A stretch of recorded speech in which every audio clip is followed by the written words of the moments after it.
आमची शाळा मुंबईचीच असल्यामुळे आम्ही शाळेच्या पिकनिकमधून वगैरे मुंबई दर्शन केलेले आहे. त्यामुळे आम्हाला म्हणजे माझे हस्बंड आणि आम्हाला मुंबईमधलं सगळं बरंच माहिती आहे. ते आम्हाला शाळेत असताना सर्व दाखवलेलं.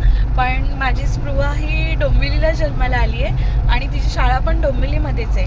त्यामुळे मला तिला हे वेगळं आयुष्य दाखवायचं होतं की मुंबईमधलं आयुष्य वेगळं असतं आणि तिकडचे रस्ते, तिकडची जीवनशैली खूप वेगळी आहे. आणि म्हणून आम्ही तिला असं फिरायला घेऊन येतो कुठे कुठे, जेणेकरून ती लहानपणापासूनच समजेल की इकडचं आयुष्य किती वेगळं आहे. हा मुंबईतील प्रसिद्ध वांद्रे वरई सी लिंक आहे. हा समुद्रावर बांधलेला पूल वांद्रे आणि वरई या 2 भागांना जोडतो. हा पूल आधुनिक अभियांत्रिक आणि तंत्रज्ञानाचा उत्तम नमुना आहे. या पुलामुळे मुंबईवर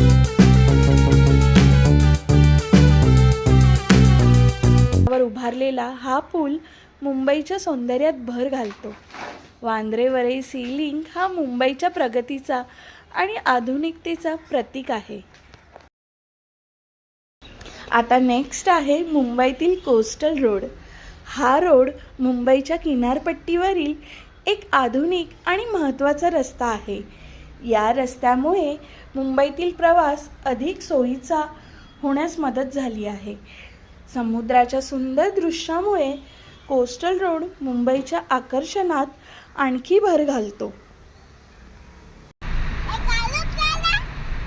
कोस्टल रोडवरून फक्त 10 मिनिटात मरीन ड्राईव्हला पोहोचलो. या आधुनिक रस्त्यामुळे प्रवास अगदी जलद आणि सोयीस्कर झाला. आता आपण आलो आहोत मुंबईतील प्रसिद्ध मरीन ड्राईव्हवर. मरीन ड्राईव्ह हा मुंबईतील सर्वात लोकप्रिय समुद्र किनाऱ्यालगतचा रस्ता आहे. येथे अरबी समुद्राचे सुंदर दृश्य पाहायला मिळते. संध्याकाळच्या वेळी सूर्यास्त आणि समुद्राच्या लाटांचा आनंद घेण्यासाठी अनेक लोक इथे येतात. रात्री या रस्त्यावरील दिवे हारासारखे दिसतात, म्हणून मरीन ड्राईव्हला क्वीन्स नेकलेस म्हणजे राणीचा हार असंही म्हटले जाते. मुंबईला भेट देताना मरीन ड्राईव्हला नक्की भेट द्या. मुंबईतील प्रसिद्ध ताजमहाल पॅलेस हॉटेल आणि गेटवे ऑफ इंडिया समोर आहे. गेटवे ऑफ इंडिया हे मुंबईचे एक ऐतिहासिक आणि प्रसिद्ध पर्यटन स्थळ आहे. त्याच्या शेजारी असलेले ताजमहाल पॅलेस हॉटेल हे भारतातील सर्वात प्रतिष्ठित हॉटेलांपैकी एक आहे. दररोज हजारो पर्यटक येथे भेट देतात आणि या ठिकाणाचे सौंदर्य अनुभवतात. मुंबईला भेट दिल्यावर हे ठिकाण नक्की पहा. आता आपण पुढचं ठिकाण जे पाहणार आहोत ते आहे मुंबईतील एशियाटिक सोसायटी समोर मी उभी आहे. ही इमारत 1804 मध्ये स्थापन झालेली एशियाटिक सोसायटीशी संबंधित आहे. येथे अनेक दुर्मिळ पुस्तकं, हस्तलिखित आणि ऐतिहासिक दस्तावेज जतन केले आहेत.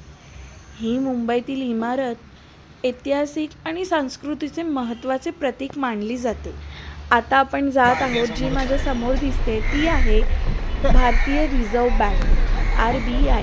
त्याच्या मुख्यालयासमोर आपण उभे आहोत. भारतीय रिझर्व्ह बँकची स्थापना 1 एप्रिल 1935 रोजी झाली. RBI ही भारतातील केंद्रीय बँक असून देशातील चलन आणि बँकिंग व्यवस्थेचे नियम करते. मुंबईतील हे मुख्यालय भारताच्या अर्थव्यवस्थेत महत्त्वाची भूमिका बजावते.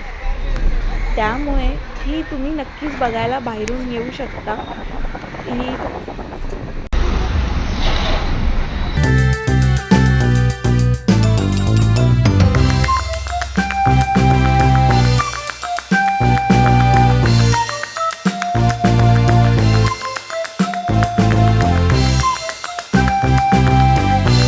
आजचा प्रवास आम्ही इथेच थांबून आता आम्ही परतीच्या प्रवासाला निघालो आहे. आणि आजची माहिती तुम्हाला कशी वाटली मला कमेंट करून नक्की सांगा. आणि मुंबईतील अशा ऐतिहासिक ठिकाणांची माहिती घेण्यासाठी माझ्यासोबत राहा. धन्यवाद. व्हिडिओ आवडला असेल तर व्हिडिओला नक्की लाईक करा.